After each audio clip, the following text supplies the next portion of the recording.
بسم الله الرحمن الرحيم سيقول السفهاء من الناس ما ولاهم عن قبلتهم التي كانوا عليها قل لله المشرق والمغرب يهدي من يشاء إلى صراط مستقيم وكذلك جعلناكم أمة وسطا لتكونوا شهداء على الناس ويكون الرسول عليكم شهيدا وما جعلنا القبلة التي كنت عليها إلا لنعلم من يتبع الرسول ممن ينقلب على عقبيه وإن كان لكبيرة إلا على الذين هدى الله وما كان الله ليضيع إيمانهم إن الله بالناس لرؤوف رحيم قد نرى تقلب وجهك في السماء فلنولينك قبلة ترضاها فول وجهك شطر المسجد الحرام وحيث ما كنتم فولوا وجوهكم شطره وإن الذين أوتوا الكتاب ليعلمون أنه الحق من ربهم وما الله بغافل عما يعملون ولئن أتيت الذين أوتوا الكتاب بكل آية ما تبعوا قبلتك وما أنت بتابع قبلتهم وما بعضهم بتابع قبلة بعض ولئن اتبعت أهواءهم من بعد ما جاءك من العلم إنك إذا لمن الظالمين الذين آتيناهم الكتاب يعرفونه كما يعرفون أبناءهم وإن فريقا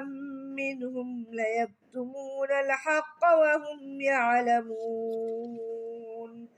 الحق من ربك فلا تكونن من الممترين ولكل وجهة هو موليها فاستبقوا الخيرات أينما تكونوا يأت بكم الله جميعا إن الله على كل شيء قدير ومن حيث خرجت فول وجهك شطر المسجد الحرام وإنه للحق من ربك وما الله بغافل عما تعملون ومن حيث خرجت فول وجهك شطر المسجد الحرام وحيث ما كنتم فولوا وجوهكم شطره لئلا يكون للناس عليكم حجة إلا الذين ظلموا منهم فلا تخشوهم واخشوني ولأتم نعمتي عليكم ولعلكم تهتدون كما أرسلنا فيكم رسولا منكم يتلو عليكم آياتنا ويزكيكم ويعلمكم الكتاب والحكمة ويعلمكم ما لم تكونوا تعلمون فاذكروني أذكركم واشكروا لي ولا تكفرون يا أيها الذين آمنوا استعينوا بالصبر والصلاة إن الله مع الصابرين ولا تقولوا لمن يقتل في سبيل الله أموات بل أحياء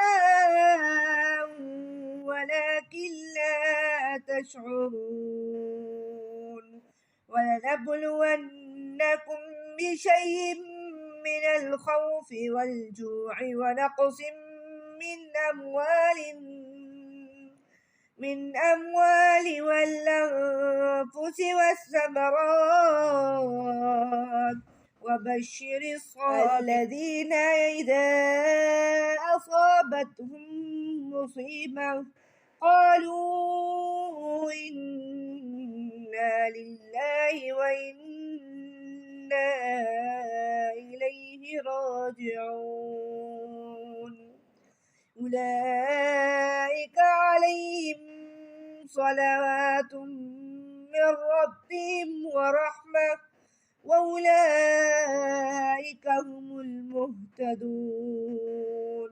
إن الصفا والمروة من شعائر الله فمن حج البيت أو اعتمر فلا جناح عليه أن يطوف بهما ومن تطوع خيرا فإن الله شاكر عليم إن الذين يكتمون ما أنزلنا من البينات والهدى من بعد ما بيناه للناس في الكتاب أولئك يلعنهم الله ويلعنهم اللاعنون إلا الذين تابوا وأصلحوا وبينوا فأولئك أتوب عليهم وأنا التواب الرحيم إن الذين كفروا وماتوا وهم كفار أولئك عليهم لعنة الله وملائكته والناس أجمعين خالدين فيها لا يخفف عنهم العذاب ولا هم ينصرون وإلهكم إله واحد لا إله إلا هو الرحمن الرحيم إن في خلق السماوات والأرض واختلاف الليل والنهار والفلك التي تجري في البحر بما ينفع الناس وما أنزل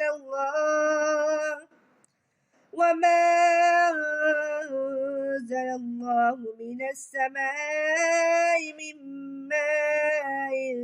فأحيا به الأرض بعد موتها وبث فيها من كل دابة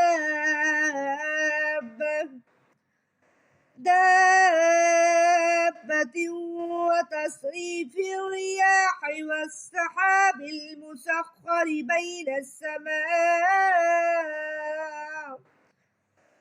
بين السماء والأرض لآيات لقوم يعقلون ومن الناس من يتخذ من دون الله أندادا يحبونهم كحب الله والذين آمنوا أشد حبا لله ولو يرى الذين ظلموا إذ يرون العذاب أن القوة لله جميعا وأن الله شديد العذاب إذ تبرأ الذين اتبعوا من الذين اتبعوا ورأوا العذاب وتقطعت بهم الأسباب وقال الذين اتبعوا لو أن لنا كرة فنتبرأ منهم كما تبرؤوا منا كذلك يريهم الله أعمالهم حسرات عليهم وما هم بخارجين من النار يا أيها الناس كلوا مما في الأرض حلالا طيبا ولا تتبعوا خطوات الشيطان إنه لكم عدو مبين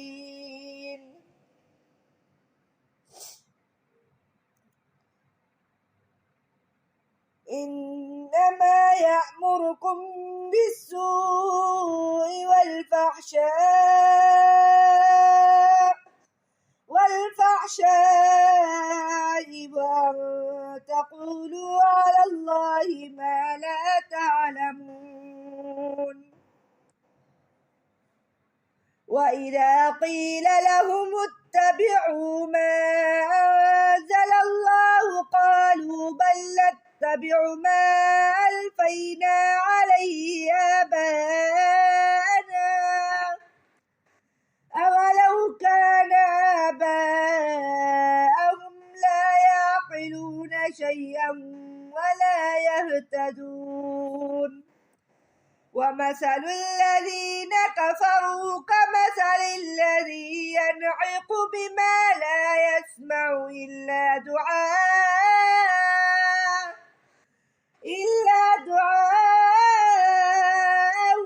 ونداء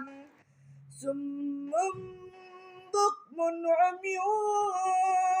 فهم لا يعقلون يا أيها الذين آمنوا كلوا من طيبات ما رزقناهم واشكروا لله إن كنتم إياه تعبدون إنما حرم عليكم الميتة والدم ولحم الخنزير وما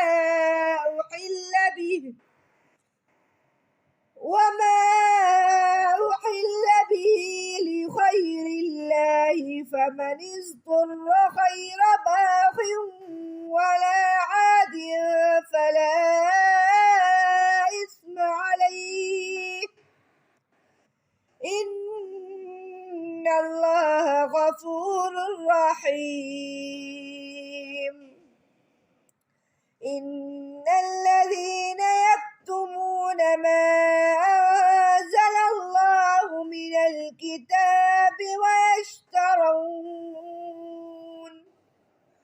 ويشترون به ثمنا قليلا أولئك ما يأكلون في بطونهم إلى النار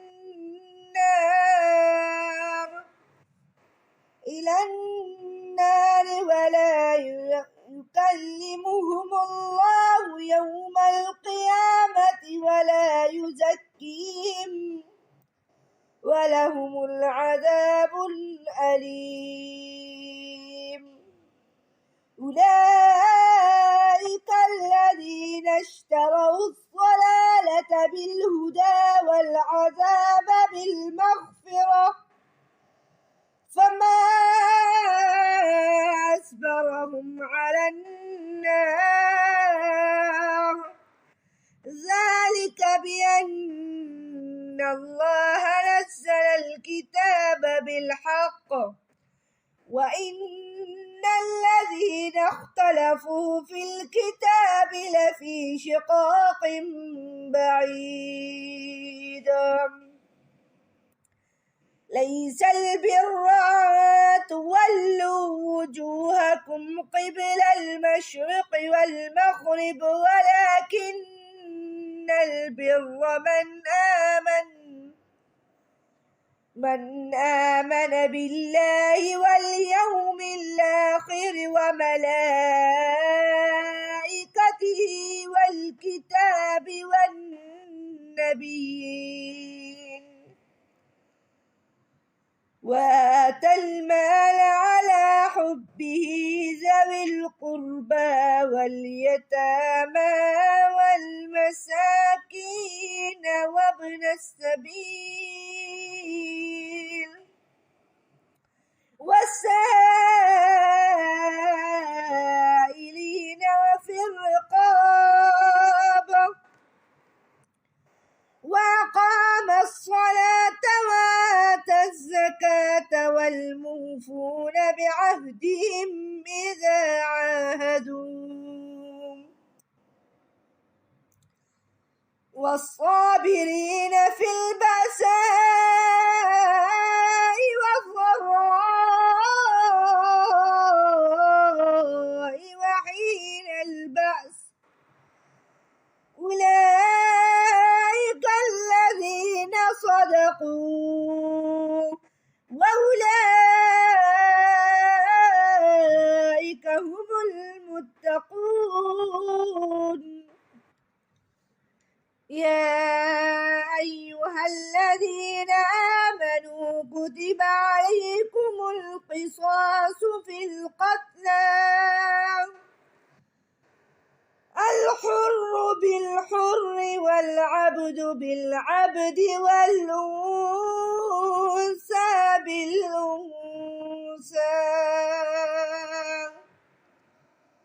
فمن عفي له من أخيه شيء فاتباع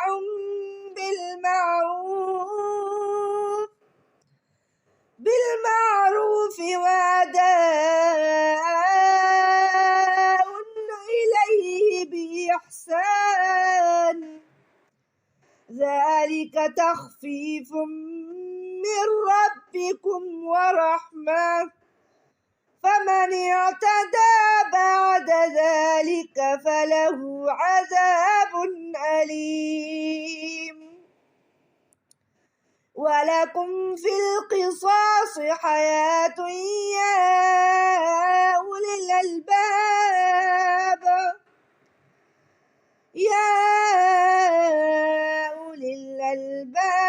لعلكم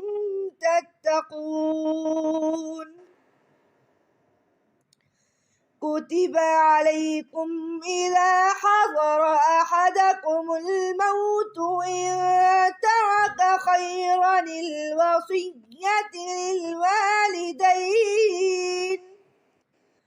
للوالدين والأقربين بالمعروف حقا على المتقين فمن بدله بعدما سمعه فإنما إثمه على الذين يبدلونه إن الله سميع عليم فمن خاف من موص جنفا أو إثما فأصلح بينهم فلا إثم عليه إن الله غفور رحيم يا أيها الذين آمنوا كتب عليكم الصيام كما كتب على الذين من قبلكم لعلكم تتقون أياما معدودات فمن كان منكم مريضا أو على سفر فعدة من أيام أخر وعلى الذين يطيقونه فدية طعام مسكين فمن تطوع خيرا فهو خير له وأن تصوموا خير لكم إن كنتم تعلمون شهر رمضان الذي أنزل فيه القرآن هدى للناس وبينات من الهدى والفرقان فمن شهد منكم الشهر فليصمه ومن كان مريضا أو على سفر فعدة من أيام أخر يريد بكم اليسر ولا يريد بكم العسر ولتكملوا العدة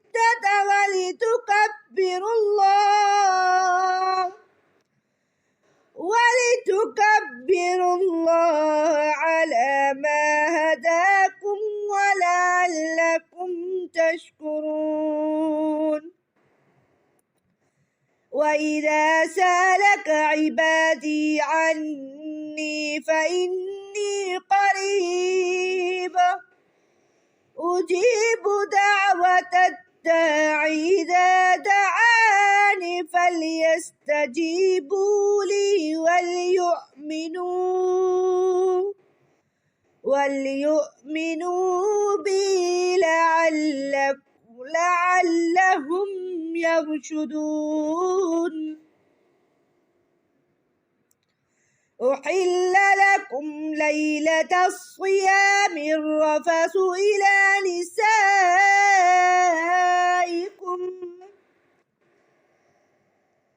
هن لباس لكم وأنتم لباس لهن علم الله أنكم كنتم تختانون أنفسكم فتاب عليكم وعفى عنكم فالآن باشروهن وابتغوا ما كتب الله لكم وكلوا واشربوا حتى يتبين لكم الخيط الأبيض من الخيط الأسود من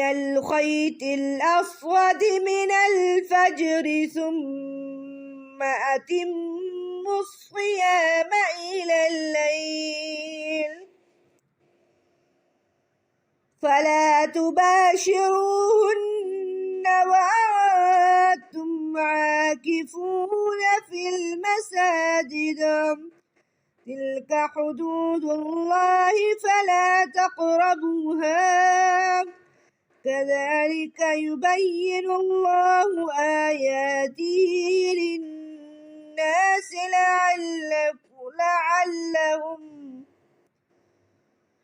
للناس لعلهم يتقون ولا تأكلوا أموالكم بينكم بالباطل وتدلوا بها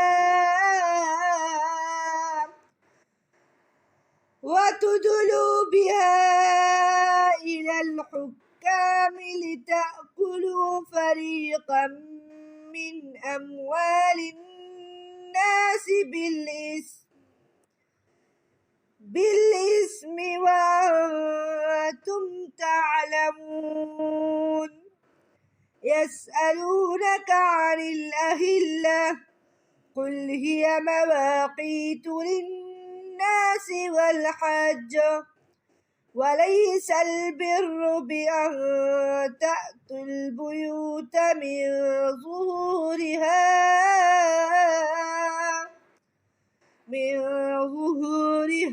ولكن البر من اتقى وأتوا البيوت من أبوابها واتقوا الله لعلكم تفلحون وقاتلوا في سبيل الله الذين يقاتلونكم ولا تعتدوا إن الله يحب المعتدين واقتلوهم حيث ثقفتموهم وأخرجوهم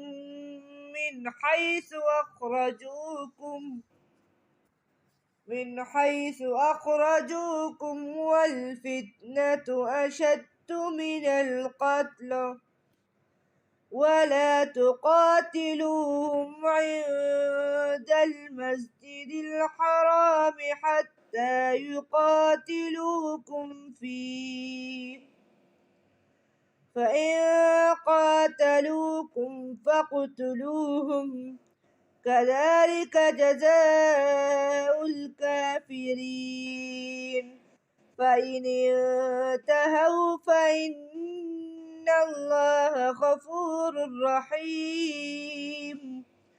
وقاتلوهم حتى لا تكون فتنة ويكون الدين لله فإن انتهوا فلا عدوان إلا على الظالمين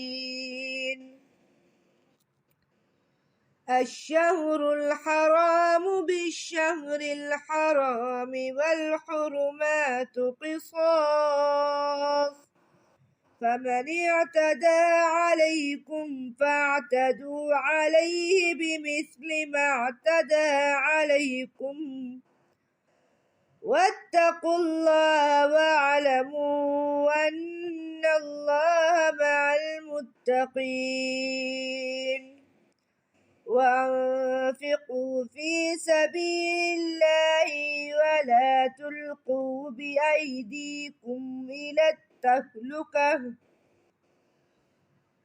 وأحسنوا إن الله يحب المحسنين وأتموا الحج والعمرة لله فإن أحصرتم فما استيسر من الهدي ولا تحلقوا رؤوسكم حتى يبلغ الهدي محله فمن كان منكم مريضا أو به أذى من رأسه ففدية من صيام أو صدقة أو نسك فإذا أمنتم فمن تمتع بالعمرة إلى الحج فما استيسر من الهدي فمن لم يجد فصيام 3 أيام في الحج و7 إذا رجعتم تلك 10 كاملة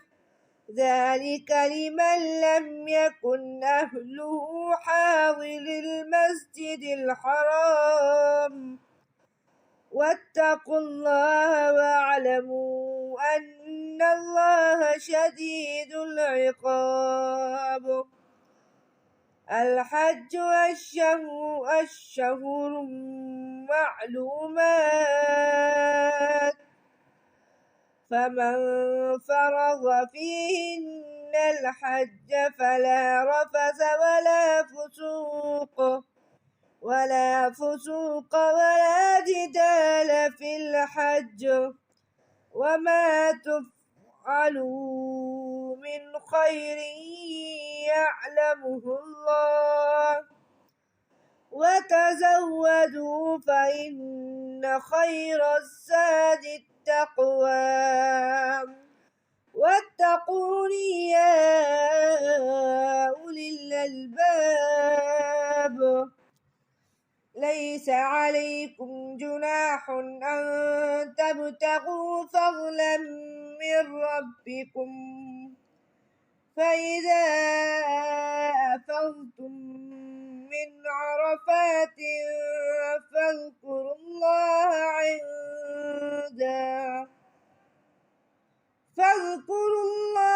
عند المشعر الحرام واذكروه كما هداكم وإن كنتم من قبله لمن الضالين ثم أفيضوا من حيث أفاض الناس واستغفروا الله إن الله غفور رحيم فإذا قضيتم مناسككم فاذكروا الله كذكركم آباءكم أو أشد ذكرا فمن الناس من يقول ربنا آتنا في الدنيا وما له في الآخرة من خلاق ومنهم من يقول ربنا آتنا في الدنيا حسنة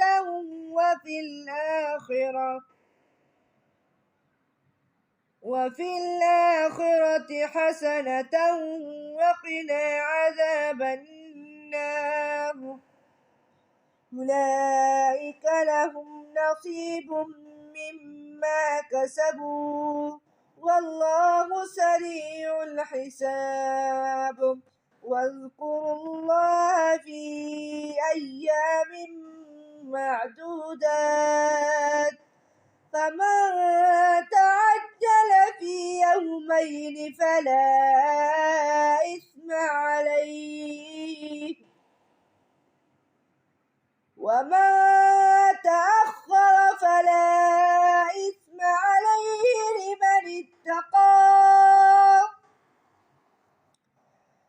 واتقوا الله واعلموا أنكم إليه تحشرون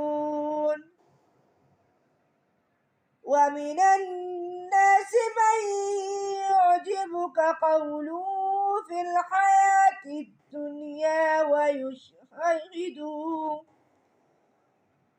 ويشهد الله على ما في قلبه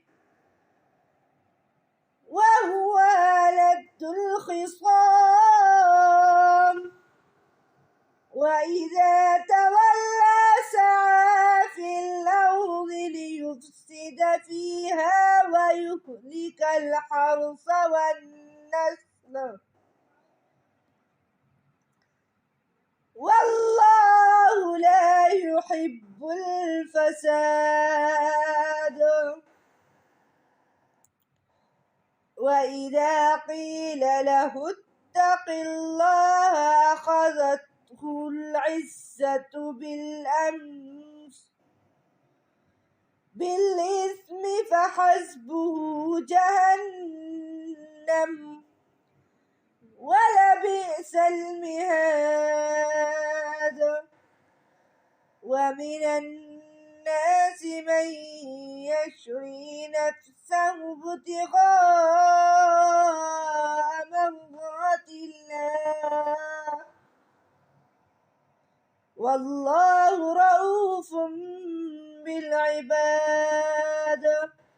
يا أيها الذين آمنوا ادخلوا في السلم كافة ولا تتبعوا خطوات الشيطان إنه لكم عدو مبين فإن زللتم من بعد ما جاءتكم البينات فاعلموا أن الله عزيز حكيم هل ينظرون إلا أن يأتيهم الله في ظلل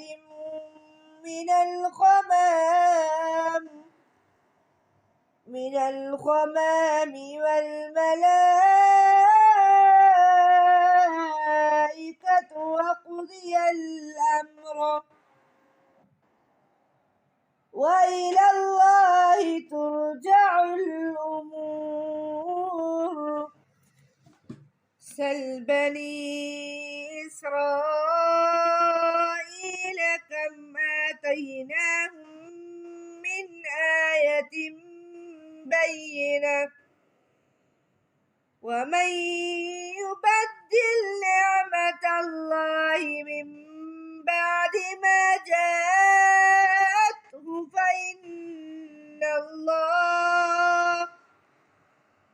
فإن الله شديد العقاب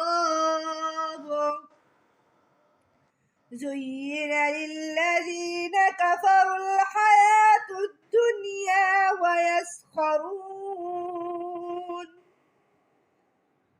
ويسخرون من الذين آمنوا والذين اتقوا فوقهم يوم القيامة والله يرزق من يشاء بغير حساب كان الناس أمة واحدة فبعث الله النبيين مبشرين ومنذرين وأنزل معهم الكتاب بالحق ليحكم بين الناس فيما اختلفوا فيه وما اختلف فيه إلا الذين أوتوه من بعد ما جاءتهم البينات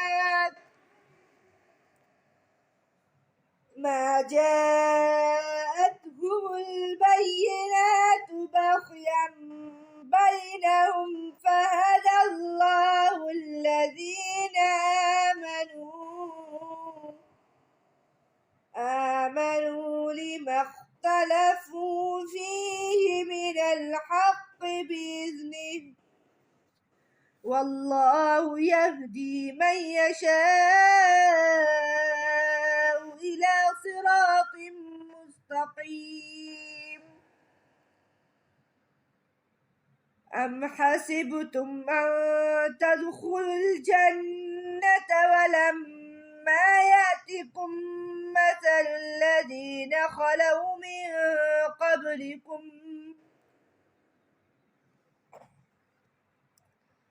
مستهم البأساء والضراء وزلزلوا حتى يقول الرسول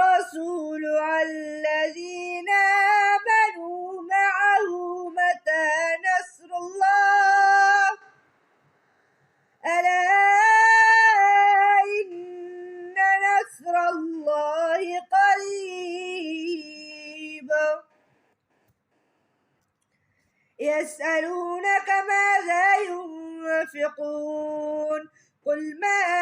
أنفقتم من خير فللوالدين والأقربين واليتامى والمساكين وابن السبيل وما تفعلوا من خير فإن الله به عليم كتب عليكم القتال وهو كره لكم وعسى أن تكرهوا شيئا وهو خير لكم وعسى أن تحبوا شيئا وهو شر لكم والله يعلم وأنتم لا تعلمون يسألونك عن الشهر الحرام قتال فيه قل قتال فيه كبير وصدوا عن سبيل الله وكفر به والمسجد الحرام وإخراج أهله منه أكبر عند الله والفتنة أكبر من القتل ولا يزالون يقاتلونكم حتى يردوكم عن دينكم إن استطاعوا ومن يرتد منكم عن دينه فيمت وهو كافر فأولئك حبطت أعمالهم في الدنيا والآخرة وأولئك أصحاب النار هم فيها خالدون إن الذين آمنوا والذين هاجروا في سبيل الله إن الذين آمنوا والذين هاجروا وجاهدوا في سبيل الله أولئك يرجون رحمة الله والله غفور رحيم يسألونك عن الخمر والميسر قل فيهما إثم كبير ومنافع للناس وإثمهما أكبر من نفعهما ويسألونك ماذا ينفقون قل العفو كذلك يبين الله لكم الآيات لعلهم تتفكرون في الدنيا والآخرة ويسألونك عن اليتامى قل إصلاح لهم خير وإن تخالطوهم فإخوانكم والله يعلم المفسد من المصلح ولو شاء الله لأعنتكم إن الله عزيز حكيم ولا تنكحوا المشركات حتى يؤمن ولأمة مؤمنة خير من مشركة ولو أعجبتكم ولا تنكحوا المشركين حتى يؤمنوا ولعبد مؤمن خير من مشرك ولو أعجبكم ولا تنكحوا المشركين حتى يؤمنوا ولعبد مؤمن خير من مشرك ولو أعجبكم أولئك يدعون إلى النار والله يدعو إلى الجنة والمغفرة بإذنه ويبين آياته للناس لعلهم يتذكرون ويسألونك عن المحيض قل هو أذى فاعتزلوا النساء في المحيض ولا تقربوهن حتى يطهرن فإذا تطهرن فأتوهن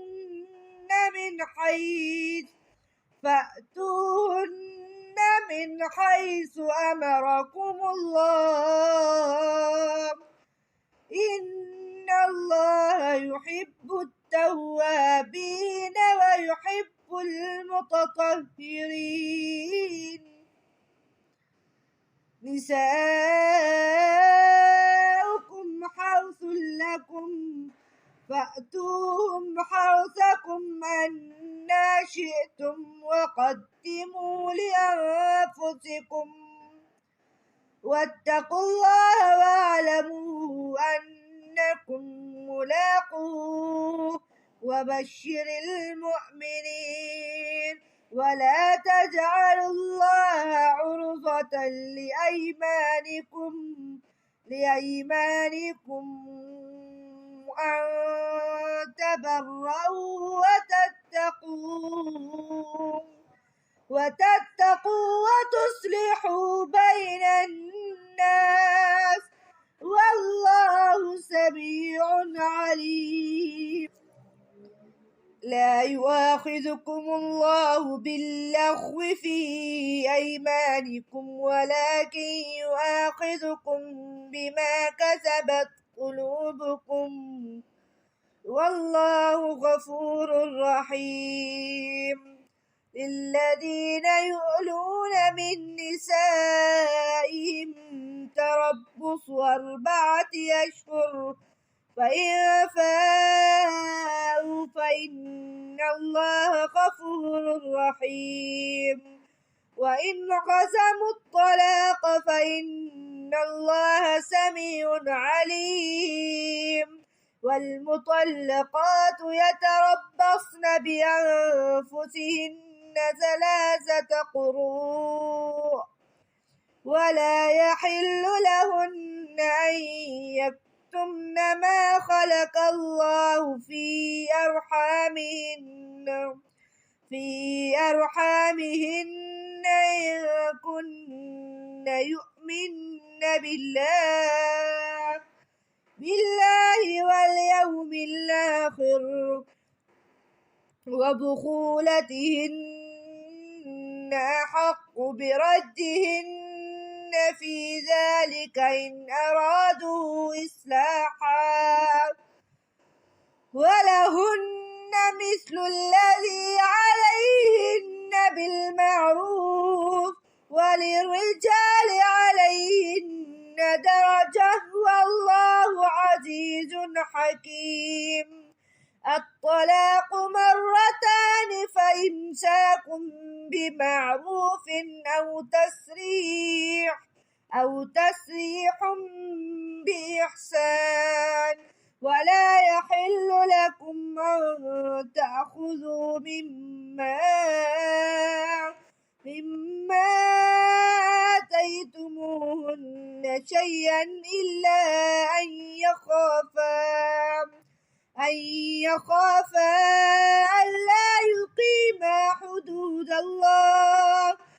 وإن خفتم ألا يقيما حدود الله فلا جناح عليهما فيما افتدت به تلك حدود الله فلا تعتدوها ومن يتعد حدود الله فأولئك هم الظالمون فإن طلقها فلا تحل له من بعد حتى تنكح زوجا غيره فإن طلقها فلا جناح عليهما أن يتراجعا إن ظنا أن يقيما حدود الله وتلك حدود الله يبينها لقوم يعلمون وإذا طلقتم النساء فبلغن أجلهن فامسكوهن بمعروف أو سرحوهن بمعروف ولا تمسكوا بإصرارا لتعتدوا ومن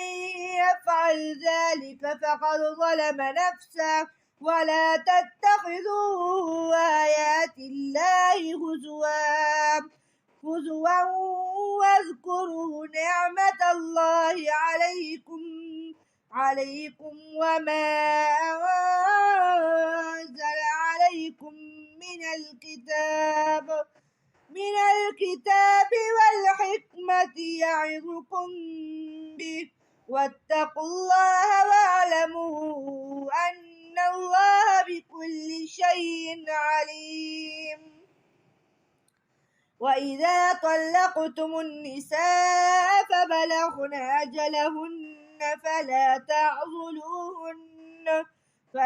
تعضلوهن أن ينكحن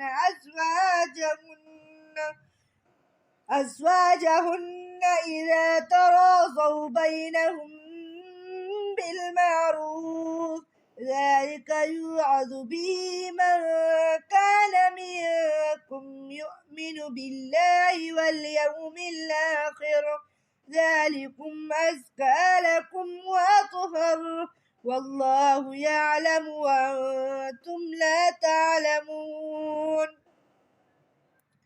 والوالدات يرضعن أولادهن حولين كاملين لمن أراد أن يتم الرضاعة وعلى المولود له رزقهن وكسوتهن بالمعروف لا تكلف نفس إلا وسعها لا تضار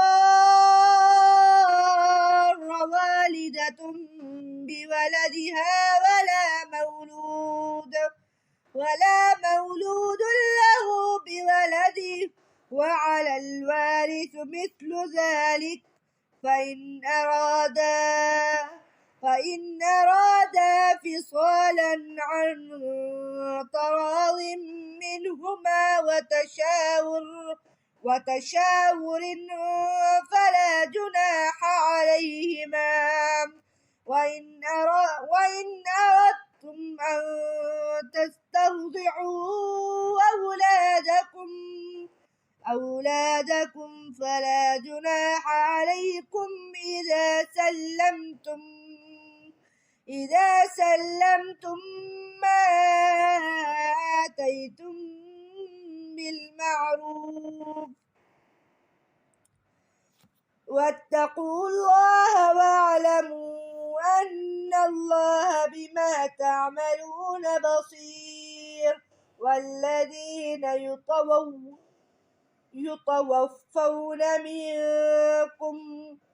يتوفون منكم ويذرون أزواجا يتربصن بأنفسهن 4 أشهر وعشرا فإذا بلغن أجلهن فلا جناح عليكم فيما فعلن في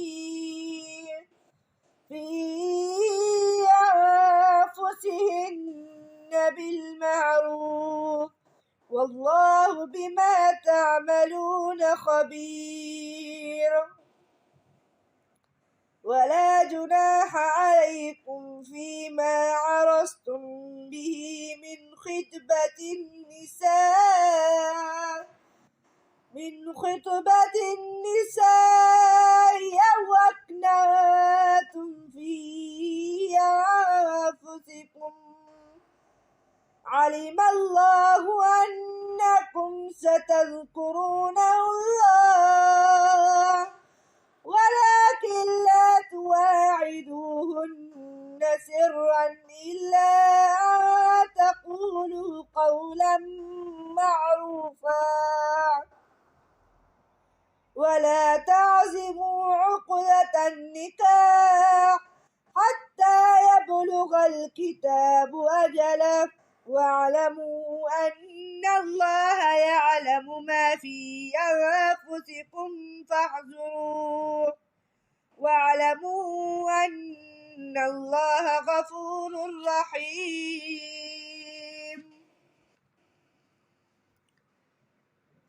لا جناح عليكم إن طلقتم النساء ما لم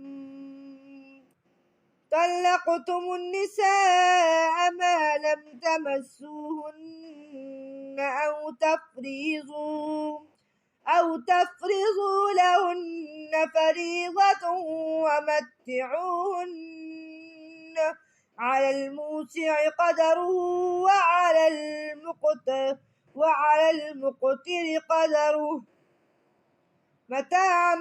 بالمعروف حقا على المتقين. وإن طلقتموهن من قبل أن تمسوهن وقد فرضتم لهن فريضة فنصف ما فرضتم إلا أن يعفون أو يعفو الذي بيده عقدة النكاح وأن تعفوا أقرب للتقوى ولا تنسوا الفضل بينكم إن الله بما تعملون بصير. حافظوا على الصلوات والصلاة الوسطى وقوموا لله قانتين. فإن خفتم فرجالا أو ركبانا فإذا أمنتم فاذكروا الله كما علمكم ما لم تكونوا تعلمون. والذين يتوفون منكم ويذرون أزواجا وصية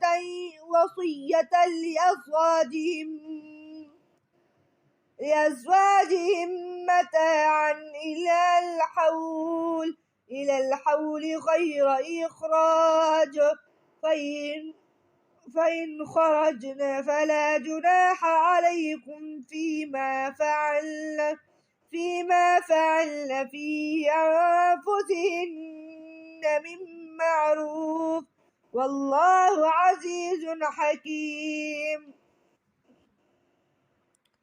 وللمطلقات متاع بالمعروف حقا على المتقين. كذلك يبين الله لكم آياته لعلكم تعقلون.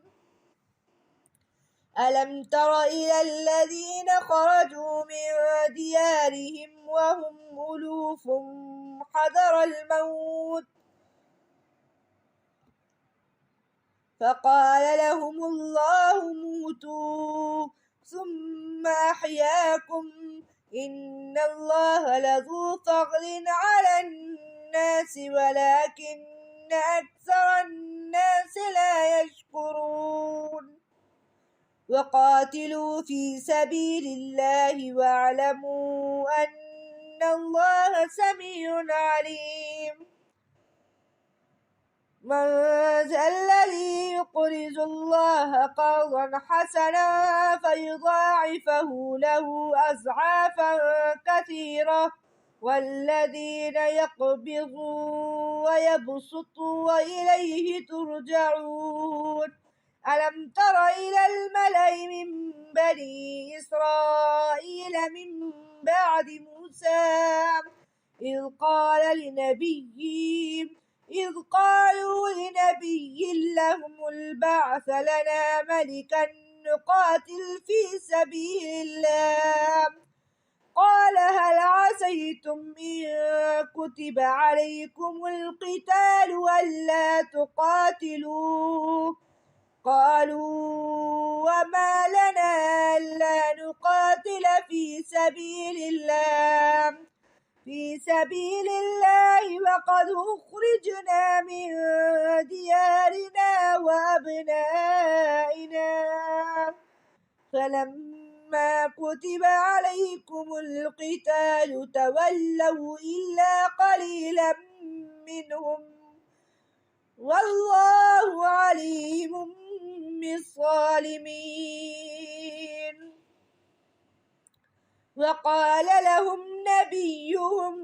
إن الله قد بعث لكم طالوت ملكا. قالوا أنى يكون له الملك علينا ونحن أحق بالملك منه ولم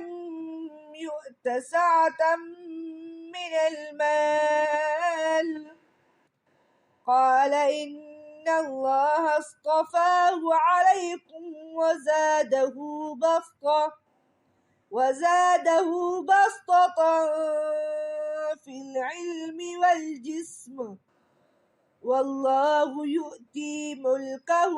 من يشاء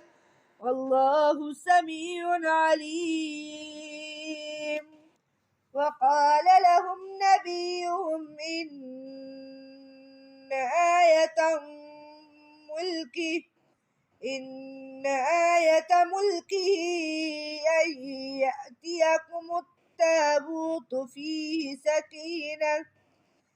فيه سكينة من ربكم وبقية مما ترك آل موسى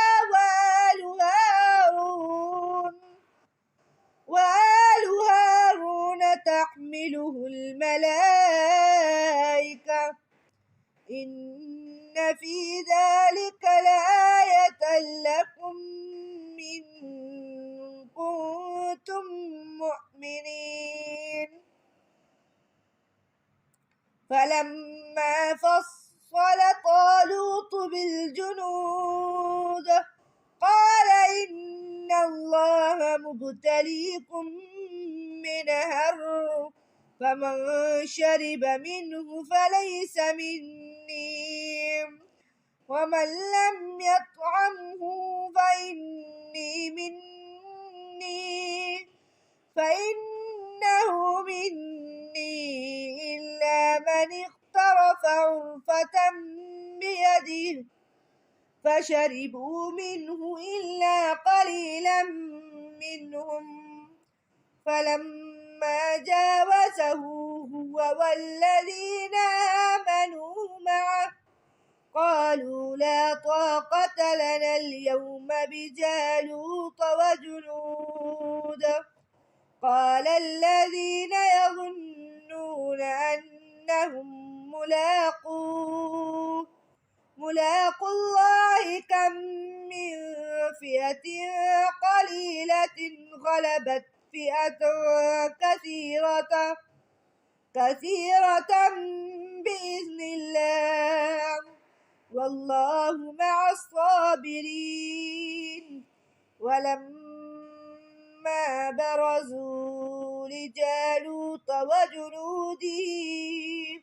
وجنوده قالوا ربنا